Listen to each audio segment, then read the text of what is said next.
Ebana gutyo rero ejo bundi mu kwezi kwa 2024 mu kwezi kwa 10 nakubitanye na Waboy ahantu agiye kujya mu kiraka. Nari kumwe n'umuntu bita Didman twagiye ahantu bita mu biti mu miduha tugiye kureba papa cyangwa. Didman uyu yirwa kuri TikTok. Yego DJ Didman ko ni inshuti yanjye man ni. Azi imyaka nk'itano tuziranye hanze gusha. Didman ni umukapo wimereye neza i Kigali. Umuntu si Kigali afite amafaranga ari kinababazwa. Twagiye. Ubwo Didman rero twigiye mu kabari bisanzwe tuba dukubitanye nabo. None Waboy ko tuziranye. Nyine Waboy ni umuntu uri shy nagakunda kuba ari mu bantu ngo gasamara n'ikera ari ku ruhande amaze se bimeze biti ko tuziranye. Aranga ati man ngubu ngiye kujya muri show yo gushaka uduceri tw'inzu. Yabaga boro mu Nyakabanda ambwira ati ebana man irandero damere nabi ngiye gushaka uduceri tw'inzu ngiye kubita ahantu bigesera ariko simfite umuntu merekeza. Ndamaze se man ko ufite indirimbo nziza si ibyanjye kunari kukubona bimeze bitaranga ati man unana phone mfite pe umujene ndamubwira ati kwa kangahe subiramo mu kwezi kwa kangahe mu kwezi kwa 10 si ibyanjye yarasohotse man mu kwezi kwa 10 2024 yego umujene ndangije ndamubwira ati ntari bino nubwo twese twibera inyamirambo giye kuzaya tubihuza dukoreshe phone yanjye mani ibintu byawe bigende neza kuko buri itari kwipromotinga nta wundi muntu wagupromotinga nyine tugomba kuba uhari tu afite si ibyanjye abantu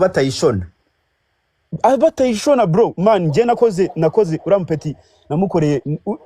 hari challenge ya mbere yabanjije kuri TikTok yiwe irimo na lyrics yicaye muri kaburimbo tuyizi iyo video iyo video niyo ya mbere nakoze TikTok y'ungubu namufashe TikTok ifite ibihumbi 8 twatandukanye ya mpano TikTok ifite ibihumbi 100 Instagram yo simbyibuka Castdimo niwe wanyibutse imibare simbyibuka bro umujene turakorana neza brotherhood man nkuko wabivugaga man kuri telefone yanjye niguriye amafaranga yanjye Instagram ikaba ku bihumbi 5 igira ku bihumbi 100 kuri telefone yawe nuza ndavuga kuri telefone yanjye niyatunze ubungubu nije wayimuhesheje isa nk'iyanjye iPhone 13 Pro Max azaza bihakana nyine abanyarwanda mani bagira ibintu byo kuba ngushwanye uzarebe nago nigeze mvuga urampeta hano man narabyirinze ko ngiye umuntu nkunda sinjya muvuga reka si urampeti twanamufashije dumukunda nago ngiye nari mukurikiye ikindi kintu cyose urabizi man umujene rero ikintu cyabaye turakora dukora si byangira baye tujya mu studios urumva nyine no kuba atarafite telefone nago yakonectingaga n'abantu n'iki n'imani ni nanjye witabaga telefone ze kasuka atangira kumutuka nije witabaga telefone ze bira byose yavuga ngo amuhereza umubouncer nije witabaga telefone ze na telefone afite mani nta biceri nyine nize kuri ompeti kuko ngiye mani nje nibesheje cyambona abajene bose hano iyo mushwanye baza bagasakuza ngo nagagira haba ngo nari mucumbike nari mugaburiye man ubuzima bwanjye burahenze nta n'umuntu wabushobora pe umujene turakomeje gutyo kubw'amahirwe tujya mu studios dukora indirimbo uramujene urangiye hari n'ibintu byagiye bindakaza man abajene twese tugenda mu studio barabizi abajene dukorana mu studio barabizi nyine nagwa wabura mayiduha umuntu kandi umuntu nkuri utazi n'izindi ndimi wizi ikinyarwanda gusa hari utunugene umutamo nyine ubabonye ko na art nyine hari ibintu byagiye bihindukamo mujene turakoranye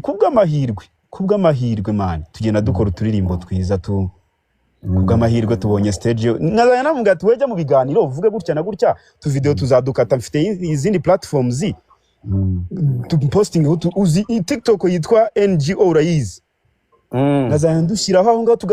tugatrendinga niko abantu babibona ngiyo stage turayibonye ariko ibyo byose nago yabimentioning aravuga ngo muyoboke ngo yaramuhamagaye kandi ibyo byose ngiye bivuga ngo bivuge mu kiganiro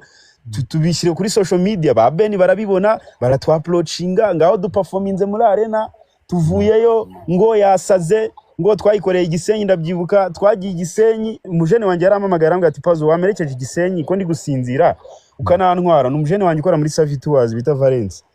ebana turagenda Waboy yarambwira ati Pazo nago wansiga hano reka ngo uri gukoresha imbuga zanjye wamenyereje telefone unsiga hano njye nyine ndi gukora bro tuba turagiye nuko ngo yakozwe nta n'amafaranga dufite nago ngiye kubikubeshya ko twagiye muri studio kwa Babits tujya muri studio turi coding indirimbo ijoro ryose turatwananzuye ko papa cyangwa agomba kujyamo no kuvuga ko ngo yakorewe ku mugisha wawe ku mugisha wanjye kuri trip yo kujya Gisenyi I swear God man na video kuri TikTok yanjye ziriho hano bagende bazbanstoking uri kumva ugiye Gisenyi telefoni ya mpano arakubwira ati ndetse ko ufite telefoni yanjye ngenyine ngewe biragenda gute uramubwira ati jewe basi ngwino tujyane muhura na Casta Demon iyo ngiyi Gisenyi oya twayikoranye na Babit Casta Demon yayirangirije i Kigali Casta Demon niwe yayirangirije i Kigali nge naragiye gushaka amafaranga yo kuyikora twateguraga no kuyikorera video njya muri Kenya gushaka amafaranga bro ibaze kuvana ukajya muri Kenya ukajya gushaka amafaranga ngo ukore video mu jeune akabari uvuga nsebya ngo naso uri kubyumva guy baba Hussein Traore barabizi ndababona bivugisha hano iyo bazi ikintu ndabira bajya ngo hano njye ntabwo ndi gusoma comment kabisa nubitsinda telefone ya Hussein Traore kiri muri comment bagiye bajya hano habaye iki Hussein Traore ngo ni ukamera nuza Irene yo bamukamera gaturi kumwe dukora ama promotion nawe bamukamera aza kunsebye Hussein ni ikirumira hose oya Hussein nari biryo n'umwana mwiza uri kumva rero man njya muri Kenya ariko nkazamukurikirana byatangira ngo ati none bakambwira ngo twari codinze Casta Demon ari kudukorera twagiye kwa Bob nyine Casta Demon niwe warangije projet urumva Babit yari ari Gisenyi kandi nta mafaranga yari afite ngamutegere ngazinaha ubwo ngubwo tuba nyine turabyirangijemo Casta Demon aramufasha nka mu producer ko Casta Demon n'abantu bose bajya bakenera bana gukora imiziki myiza Casta Demon niwe producer wakoze gucurana wakoze cyana cy'inzobe ni mubi cyane abadivelope abakozi yo bora ra develope papa ndakeka na Casta Demon nawe wari codinze papa cyangwa ubwo ngubwo project birarangiye ndagarutse i Kigali indirimbo kwa kundi waboye nyine urumva nakuri yawe yashogaraga nyine kura nuza amaririmbo na video man bwari ubushobozi pe kuyajya gasohora amalyrics adasohora video ubwo ngubwo icyo ngicyo ngo ibera igiye hanze kubw'amahirwe man bibaye hit kabisa twe twananabyumvaga ko ari ikiririmbo cyiza ariko expectations nyine ntago ujye iby'Imana yikorera ntago mwari muzi ko izaba uko imeze ntago twari tuzi ko izaba imeze ubwo rero turakoze ngo ibaye hit ari nabwo success zikuza ngaho tugiye muri arena tuvuye muri arena ibintu bigenze neza dutangiye gukubita ama shows man nukuvuga ngo ngiye kuva mu kwezi kwa 11 kugeza mu kwezi kwa mbere ku itariki 6 nibwo naryana kuva mu kwa 11 kugeza mu kwezi kwa mbere itariki 6 nibwo naryamye bihagije nafashe iminsi 5 yo kuryama kabisa wari uri mureruka inyuma y'ibintu bya yampana bana we naramubwira ati ikintu gusaba wowe nukujya muri studio ukankorera indirimbo aho ukeneye ukaza kuko kuvugana n'abantu ntabwo bishoboye kuko nyine urampeta abantu benshi barabizi tukunimereye bantu ubwo turakoze umujene nyine arambwira ati no Pazo wowe ndashaka kwimuka pe ndambwira ati ahantu ugomba kuhava kuko mu gahege ni kafo kari akageto cyane kadajyanye na hiti kafo kabisa ngewe urabona ndanabyibushye no kuzamuka yo kabisa nabiraga icyuya kabisa hari he mu Nyakabanda hafi no ku mashuri ya Kabusunzu Numba wiseka ibi bintu ari kuvuga n'ukuri niko nabo nyiri ubwite yabinyibwiriye Godfather wowe nago nza kuri live nago byibuka dukoresha phone yanjye akazu yari arimo wowe ndakazi ndabyibuka aho ngaho uri uracyari mukuri dukomeze nje Godfather rega wowe nuko ibintu bushaka gutwika ibintu bidatwikika wowe urabizi kurura kuzi wowe bro ntabwo ndi mu muntu nari ibintu najya ntwikiramo bro wowe warushatse kumfungisha for the first time niyo mpamvu nanze kukwitaba ndabanza njya muri libu ndi declara wowe kuri la video nago nje nigeze sorry ura muhungu ntuzambeshyire none se uri ntuza gufungwa uzumura bisimbuka niba warashyize iyi video hanze sha niba ari wowe video wayishyize hanze baragufunga Ribi umva mubwire inshuti yanjye Ribi gira intelligence ya danger wa sharing ikintu barabibona bazaze pe naona ndiratatse gufungisha nte ko Kejon yambwiye ngo video ni wowe uyifite ni yewe Kejon ni umuntu nagiye ruguru utangiye kumvugiramo kwanza gukumiza imyutinga cyane igende urumva kuguma hanga utekereza ko byari kunyishyura ngaho kamyutinga birakwishyura cyane nibyo bigutunze unyishyura se wabusawe hanga bakubwiye ko ingibi mutongane dukomeze story urumva uri gukora ikintu niba bitagutunze unyishyura wabushita ntago birakwishyura cyane niko bitekereza Pazo ntago ariko mbitekereza niko biri Pazo godi mukiringa dukomeze godi mukiringa Imana ishimwe ngaho mu mugati none bakanga kondya na sense ngaho mu mugati komeza umuhe umugati. uri kumva ratadumba umujene ubwo ngubwo nyine arambwira ati nta nubwo ari wowe bitekereje, narambwira ati rero Haboro uba mana ugomba uhave n'abantu bazajye baza kukureba, bya bindi byawe dukunda kujya kureba abantu ahantu bari bahaze kukureba babone kuri ahantu ari presentable nyine tu. Umujene arambwira ati Pazo rero ngewe ntago najya kwibana Haboro ndi jyenyine. Ndabwira se wa boy ko najya mbana n'abantu najya nizera abantu bahinduka. Ndabizi we Dumba stories zanjye urabizi. Ndazizi. Guhera kuri ya nshuti yawe mba ndamuga ati rero ntago byakunda, ariko icyo nakora cyo koza twajyana ahantu nkakumenyereza ngiye yanjye igasigara ari naribi n'ubundi nge nibanira na murumuna wanjye nkazajya nsigara nyipevera rent n'ubundi simbuza ibiceri byayo wowe yawe uzajya uyigishyurira. Muri kubyumva? Ebana tugenda tujyana mu Busanza tubonye inzu man nziza ahantu Haboro heza. General Benda niwe waduhaye mu komisioneri tubona Haboro heza hanini hagari ari naho akibaka kanya. Bagenda tudukurikiza ibikurikizwa byose turahishyura tujya mu nzu uwa pek. Nta n'ibintu biri mu nzu asweraga nta marido yari arimo, nta ntebe zari zirimo, ntaki. Uri kubyumva? Noneho ubwo duducaye twinjiraga ndavuga ati jene wanjye wowe ipampe noneho ngiyeho mugiye nifite inzu yanjye ipampe ushyiremo intebe ushyiremo kira kitutu. Arabikora turabikora gake mu duceri twinjiraga ngiye nyurumva ndumva urabizi ukuntu twakoranaga n'ayamana nta nyungu nayo niteze ibyaho hafi. Naravugaga nti ebana umujene byibuza yiyubake ibiceri nibigwira tuzatangira kumvikana, tuzatangira akazi. Ari nako bikunze kugenda kuba manager bose bagiye bamanaginga abandi bantu.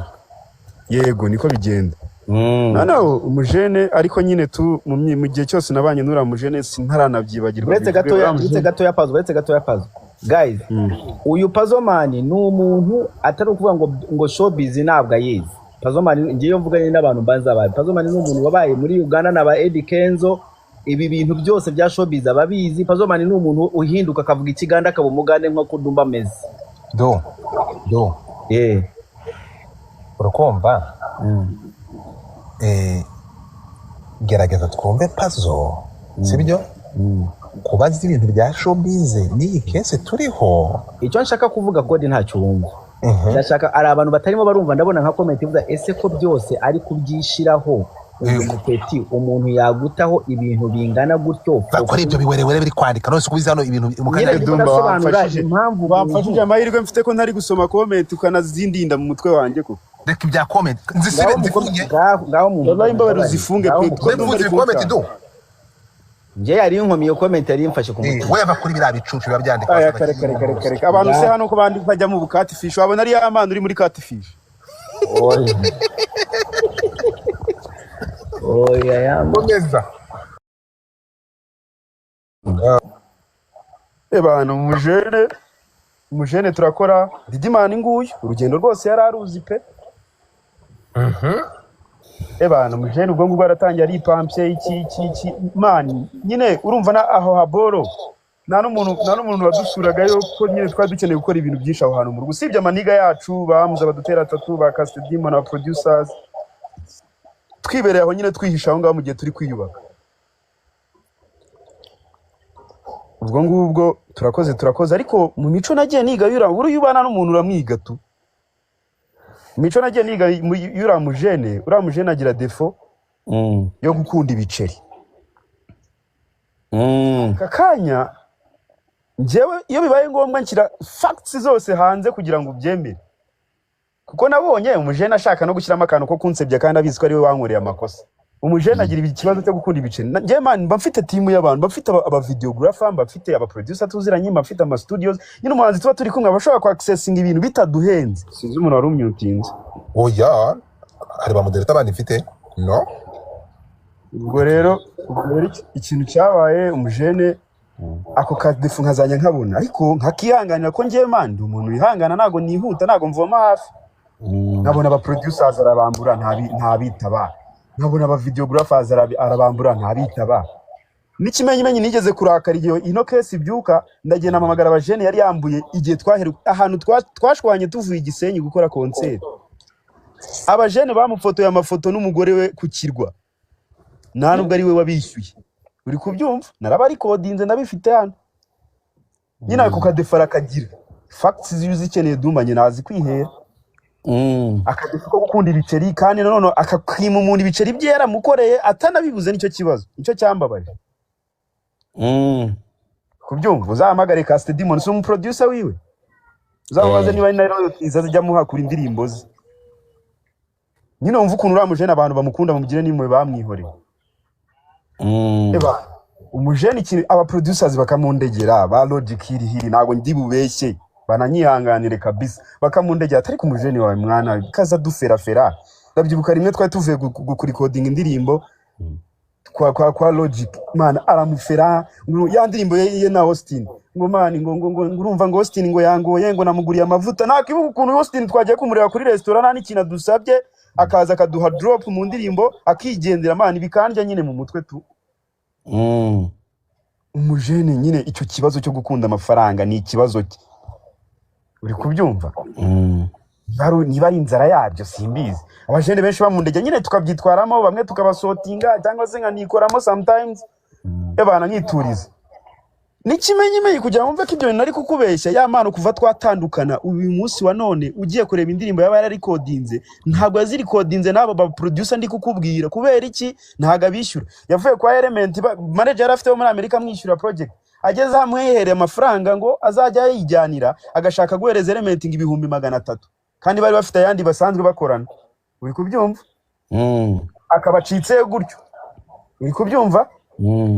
agiye akoranya na compressor si ibyanjye kuri Favor y'udufaranga dukeya uri kubyumva yarangiza ejo bundi agashaka none kongera kumuha twadufaranga kandi ari kuzamuka mu ntera akabara mukati akabacitseho gutyo nyine abo ngo wenga bayumva ngo ari umuhanzi urenze ngo kuburyo ngashaka gukoresha umuntu ari wese icyo ashaka kikamugezayo ubwo turikoreye ibyo bintu ndi kubibona ko ngiye nanzara nifite n'ubundi nabuze uko mbayeho ndicecekeye abantu benshi bari babizi imani sinkubeshyura ampeti kubera ukuntu nabonaga byibuze ashoboye numvaga namwubararaho tu akaba yagerana kure ngaho dushatse umwarimu w'icyongereza iki nyine programs zize zose nkazipanga man dumba we ibintu byose urabizi man ndabizi byinshi gusa sinari kubivuga ngewe ku giti cyane uri kubyumva ari nibyo ntakibuka gusa nyine twarakoze turakora ndabyibuka uriya mukobwa byitwa ko bakundana yaje mu minsi ya nyuma nyine tugiye gutandukana ndabyibuka kuko yamana mukobwa yarafite bakundanaga yari afite ubaririmba indirimbo yitwa Umurundi kazi izo ni izindi story ntabwo nazijyamo ariko nyine Godfather ko yagumye ambwira ngo sinzi ngo bari bavuye kera bakundana maze akubwira ko umukobwa yaje yinjira umunsi umwe agenda nta bya kera nta baboy uzumva indirimbo agiye gusora bita umusamalaya n'umusamalaya umva ubwo umukobwa yaraje ndabyibuka yamwandikiye kuri TikTok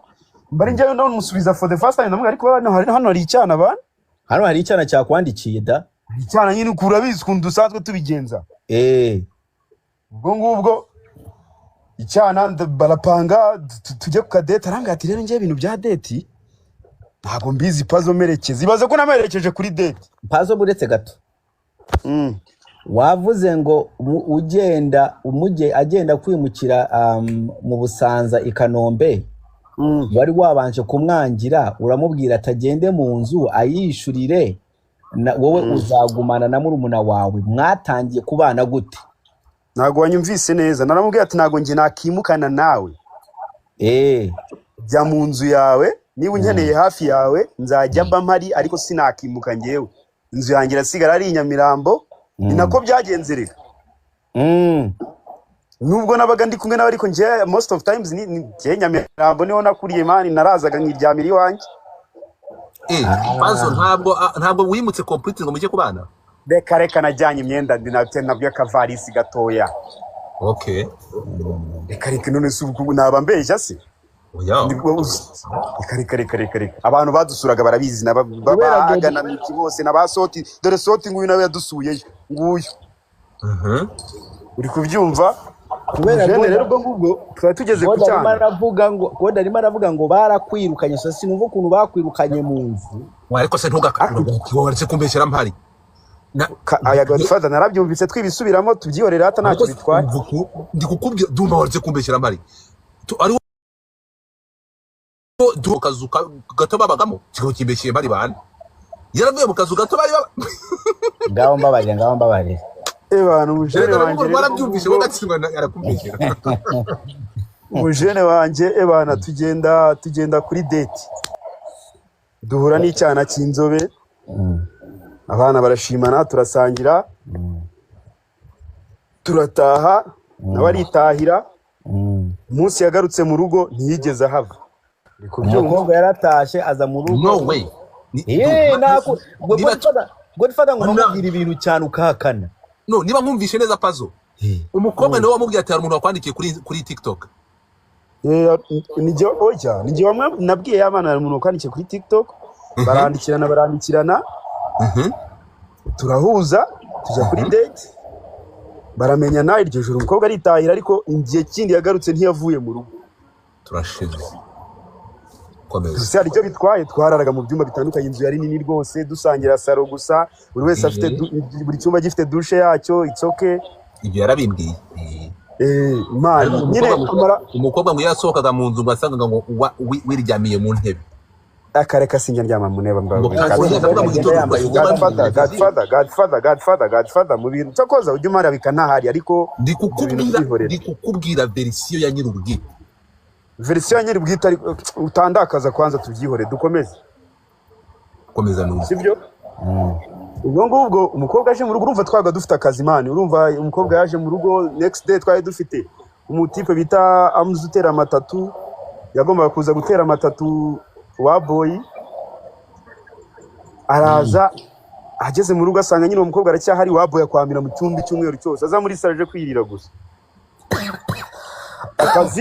akazi kari gupfa ibyo nkabyihorera nyine nkikomereza izanyabaza umujene adashaka gukora akazi ke kanigendera ngewe nikorera ibyanjye nkaza kugaruka nimugoroba cyangwa sinagaruka baguma muri ayo umwana ariryohererwa mu rukundo ntacyo bintwaye rero igihe cyaje kugera sama yegereje mu ukwezi kwa kane kuvuyemo akazi gatangira kuduhamagara sasa kubyumva akazi gatangiye kuduhamagara ndabyibuka twakoze ibiraka bya mbere mu kwezi kwa gatanu kuri kurangira muri uko kwezi kwa gatanu kuri kurangira twari dufite ama contracts agera nko muri 4 urumva n'igihe wajyaga kuyasinya y'akazi afata vance nkavayo ayo ma contracts yari arimo amafaranga menshi sibyo yari arimo amafaranga menshi duhe nk'urugero contract imwe amafaranga yigeze kuba arimo izindi uzihoreye umbabarire n'udumba ibyo tubyero by'urugero ayo mafaranga yari menshi ku buryo amafaranga njye nakubwiye nishyuzaga wa boy izo zari percentage zanye none dutangiye gukorana biri professional mbona atangiye kwica akazi kandi uko yica akazi kuko atamemba arashaka nyine mpfiremo ngenda mwegera nabwo ati sasa rero bro tugiye gukora akazi ariko percentage zanjye ni izi ngizi kandi ikindi tuzabigiranira contract urumva umuntu mukoranye kuva mu kwezi kwa 10 mugeze mu kwezi kwa 5 amasezerano arakenewe ari kwica akazi iyo ataza kwica akazi ntago yari kubaho brotherhood yari gukomeza ibiceri bikaza tukagana noneho hivanzemo n'umuntu mbona mu byumweru bibiri ngo bashaka kuba umugore n'umugabo nje ntacyo byari bintwaye man nubwo ari byo abantu bagenderaho ariko umujene amafaranga araje akazi karaje ndi kumuga ati noneho kugira ngo tube seriye ugomba kuma percentage zanjye nta kintu kibura inzira pampie nta kibazo nikimenyimenyi nge nkisubirira mu rugo ibyo mama kuvuga ngo yanyirukanye mu nzu ibyo nanga ibyo reka ntago bibaho nagiraga ahantu mba ahubwo impamvu avuga icyo kibazo nuko umujene yanze kuma amafaranga yanjye yangombaga turi kukumva pazo turi kukumva uri kubyumva umujene mu biganiro twagiranye kuko numvise arimo no kubeshya mu mbare si mentioning amafaranga umujene mu bintu twaganiriye kuko nta contract twari dufitanye arambwira ngo ngazama amafaranga runaka ndambwira ati byibuza uzagire kimwe cya kabiri cy'amafaranga yanjye andi niyo wazayanyima ntacyo nahomba kukura biza usanzwe wambura abantu uri kubyumva umujene dumba here comes the problem nyuma y'ibyo byumweru bibiri birenga waboy adashaka kuva mu cyumba waboy yaramamagaye arambwira ngo Dumba nyine agira akageso ko kubeshya ashaka gufira abantu kandi uriya mujene mani turi abanyamugi mani ntago tumeze nkawe wikuriye mu cyaro mani tuba tuzi abantu babeshya benshi cyane ngiye muri mu maso uri kumbeshya nkakumenya ngo Dumba ngo namubwiye ko ngiye gushaka ngo umugore ngarambwira ngo ntago wagumana aho ngaho na Pazo ngo ndabaza uyu mujene azahanu nziranye na Dumba ku buryo aza kumbeshya gutya kubw'amahirwe ngiye koga ndimwe ndabyibuka nsanga ari kuvugana n'umugore we kuri telefone kumbe bagambanye ngo nzigendere ngamuducere dukeya ngo kuko ngo bikomeje ngo byazanagenda nabi kuko nyine yumvaga yikeka icyaha izina ry'Imana ibyo bintu narabimenye mbibwira imwe mu nshuti zanjye imwe baboye ndamwihorera akomeje kudufatira Yozefu nibwo narakaye ndabimbwa ndambwa bro narakumvise uri gupanga ko navanga ndakwihorera ko wanyambura ibiceri byanjye ndakwihorera umujene akimara kubyumva itaca bugufi none kandi yari yarakaye ngo njewe ngo dugomba gutandukana ahita aca bugufi none atangira kumfera ariko kamfera naye ngavuga ati sha jama yangu nzatandukana nawe mayi ibiceri byanjye twumvikanye kuko ama contracts arahari nago turayasinya byo birakureba ubwo nyine nawe nutabikora sha nayo nzajya gusinya uzagenda uyisinyire turebe nyine ukuntu uzasinya contracts utabanje kuzisoma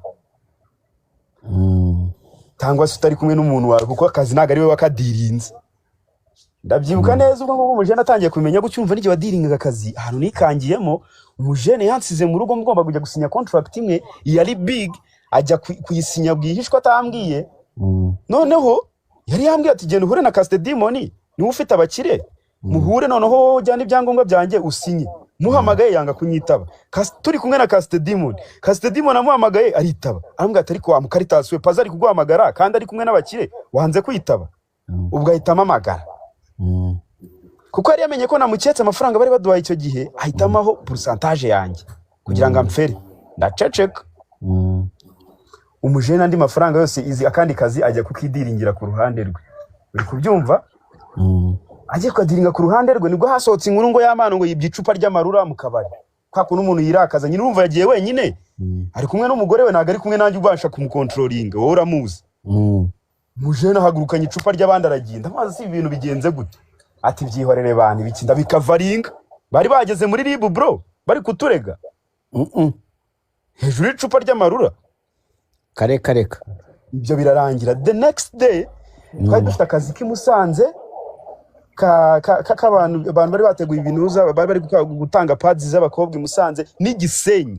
mu igare bro mpanga tuwa yose mfata umuvideographer umudansa ubwo nyine n'umugore we twarajyanye mpanga imodoka buri kimwe nyine byose narabipangaga tu turagiye dukubise mu igare turagarutse tugiye Musanze turakubise ariko umujene nkabona isura ye yahindutse pe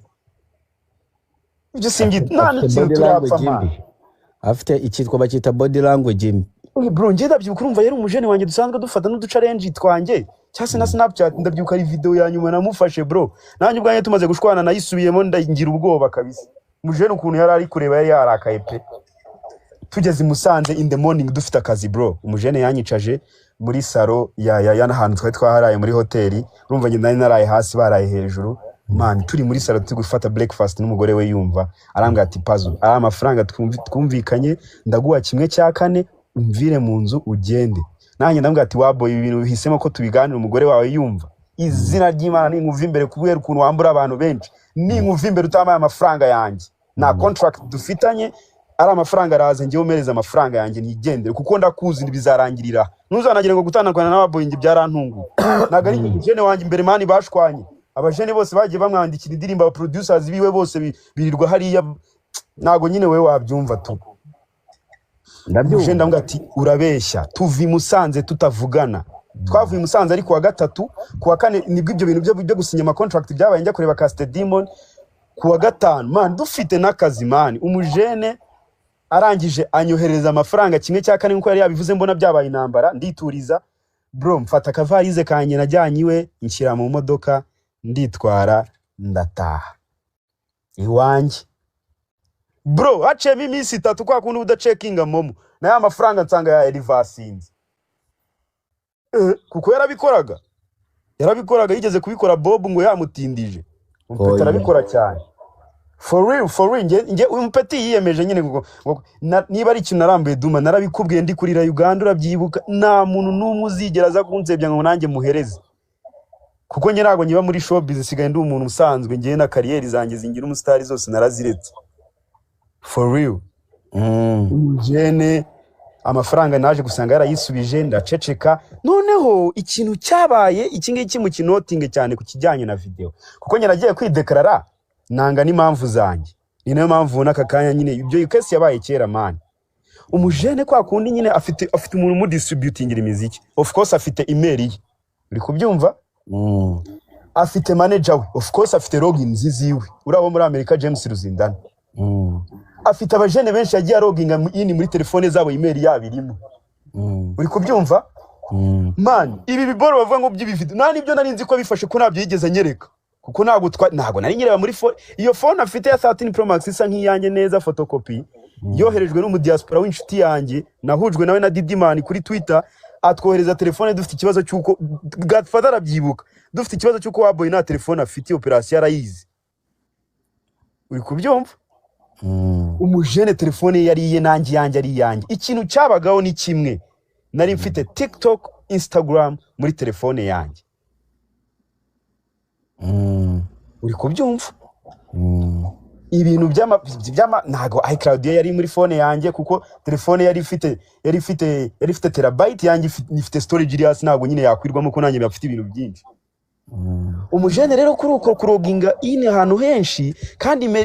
nuza video yiwe yari yabitse kuri photos nyeka kariho video yagiriyemo ibitse kuri email nje nibyo nyeka ko nge nagiye muri RIB ndideklara umuntu bitarakinze wabo akimara kumenya ibyo bintu yahamagaye abantu bose atabaza Lucky yarambwiye ati uramupeti ndamuzi naramwirebenze ukuntu yitwara jya muri RIB wideklara kubyumva bro nagiye kuri RIB nsize ba Caste Demon muri studio njya kuri RIB ndideklara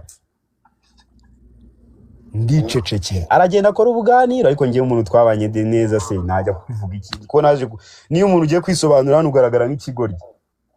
ariko nta kibazo nje naramwihore n'ahantu nigeze mvuga wabo wallahi billahi na interview n'umuntu wabimbazaga aho ngabo basote naravuga ati cyo tugisimbuka nta hantu nawe nigeze mvuga uriya muhungu aragenda aridekarara mu ma interview abona bidakoze araceceka ubu sinzi ukuntu bigarutse ngayo nguko bigarutse kubera video ya yindi noneho yenyewe ibaye viral iri mu matelefoni ya buri muntu simbizi kabisa ni ukuvuga ko byongeye bigaruka bavuga ko kubera ya mpano ngiye yaramamagara marambwira ko ari wowe ushobora kuba warayisohoye ushobora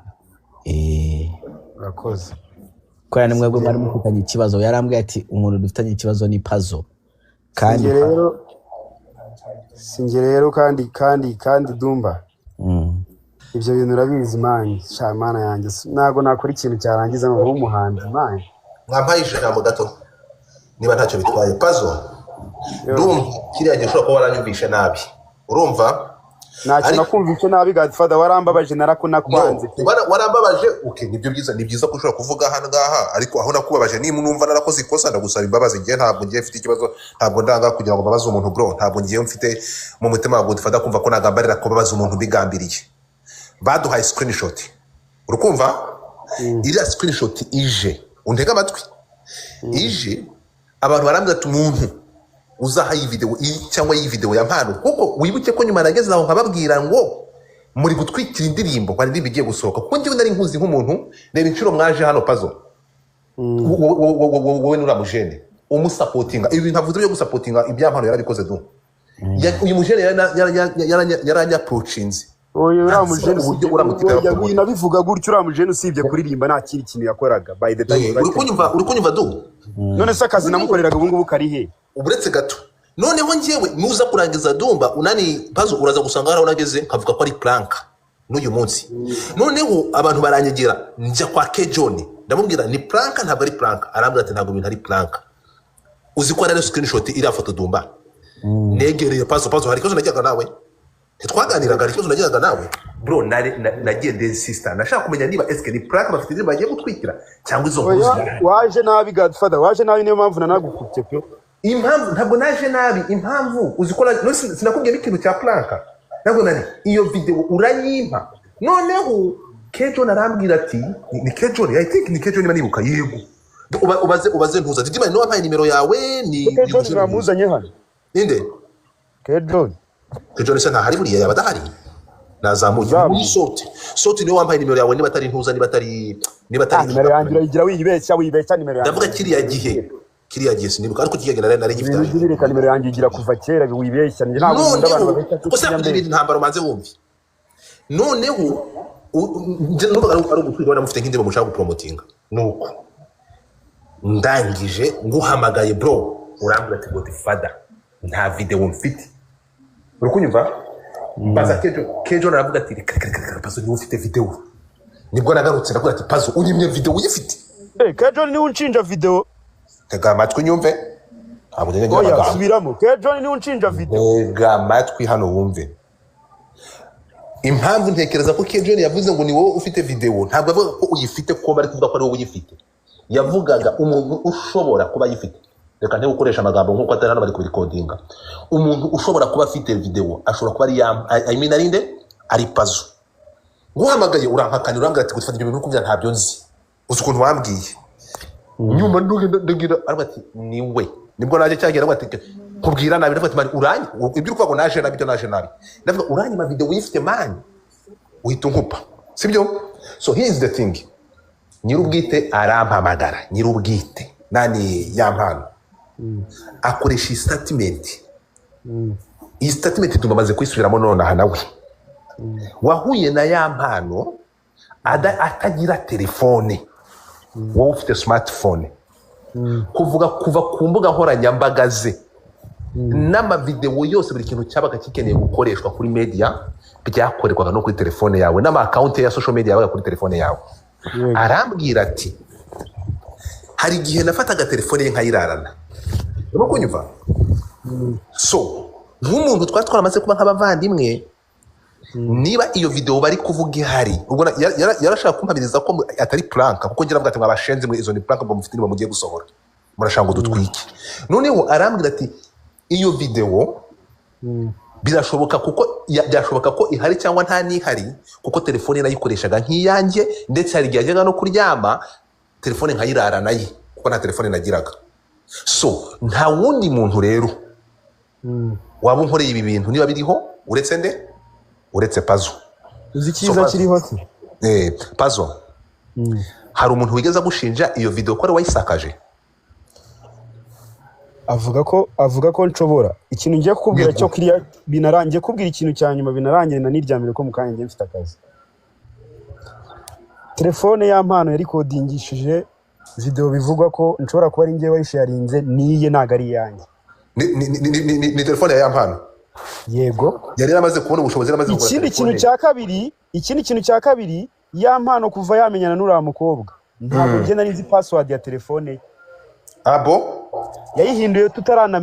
bataranamenyana okay nakoreshaga TikTok iri muri phone yanjye mfatisha ama video phone yanjye ni uploadingira nta kintu nabazaga phone ya yampano simple ntago ari ngewe nta nubwo iyo video ye nigeze nyibona warampakaniye kuva ku munota wa mbere ko nta niyuzi kuva ku munota wa mbere warananye nginze ugira ngo ni ibyanyabyo ndakubwira ati ntayo ngira iyo video ngarutse bwa kabiri kwesisi turankupa naragukupye nari ndi kumwe na Didimani twiviriye mu bukwe numva uri kunshinja video navasuye nguyu yasaze ndagukupa aha hanyuma niba nukuvuga ngo niba nimvishe neza mwagiye ura mukobwa yamenyanye na kugira ngo abantu babishire ku mucyo kuko urukumva niba bavuga ko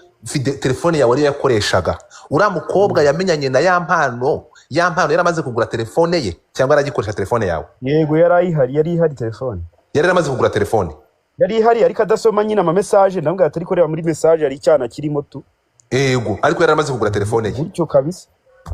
bivuze ngo yampano yaguze yamenyanye n'ura mukobwa telefone yawe atagikoresha reka okay. N'abagabo bo kubihamya barahari bagendaga mu rugo do nashoje urumva ko uyu mujene ibyo bari kuvuga ko yakoreshaga telefone ye uyu mujene ashobora kuba